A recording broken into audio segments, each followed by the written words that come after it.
Kate Yeager here with someone that knows a lot about Witcher Wild Hunt, Jonas, Senior Environment Artist. Welcome.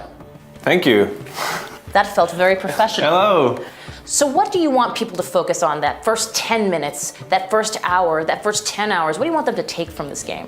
I want them to have the experience when you come over a hill and you look down, you see in the distance, you see there's some tower there and it looks amazing, it looks inviting, and you really want to go there. As an artist, I sincerely hope, and I almost know they will experience this. So I want to talk open world for a minute because that is your bread and butter. yes. Tell me a little bit about the challenges and the excitement you might have for designing for a next-gen console like Xbox One.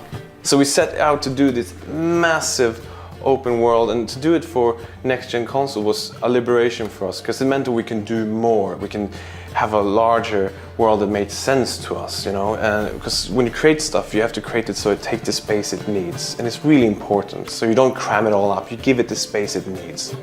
What do you want people to come away with once they complete the entire game? An experience that's truly unique, and that they can come back and change it the way they want to, because the choices and consequences in our game, they change many things, so the replayability is really high. Well, thank you so much for helping design that completely unique open world experience. Thank you. Jonas, thank you so much for being here. And I'm here with senior gameplay designer for Witcher Wild Hunt, Damien. Thank you so much for being here. Thanks for having me. What has been the reaction today with the game that you've been showing so far? So far, it's been extremely positive. The feedback has been excellent. People have loved the stories, they've loved the mechanics, the combat, the little things like the way the animals react to you, and it's brilliant. I can't wait to go back to Poland to tell the people that, yeah, we're good. She's returned, Geralt. After all these years. Okay, Ciri, new playable character. Can you talk a little bit more about those times when you are in fact able to play as Ciri and how that might intertwine with Geralt?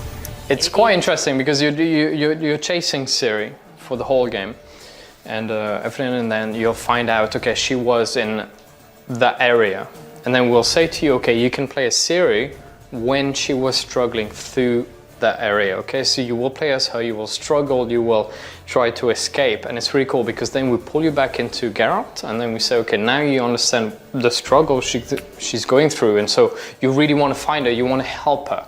What is different, would you say, about sort of the combat strategy and control?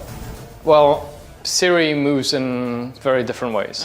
She was trained as a witcher, but deep down she's a sorceress. She's very fast, she uses only one sword.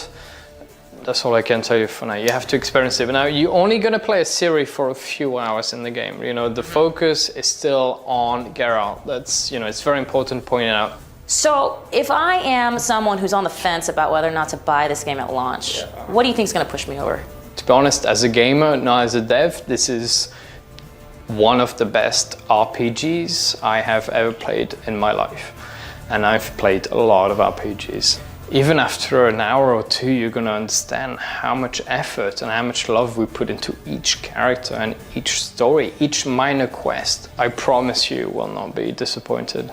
Damien, thank you so much for coming and talking to us. I gotta tell you, this costume, by the way, really good high fives. High five.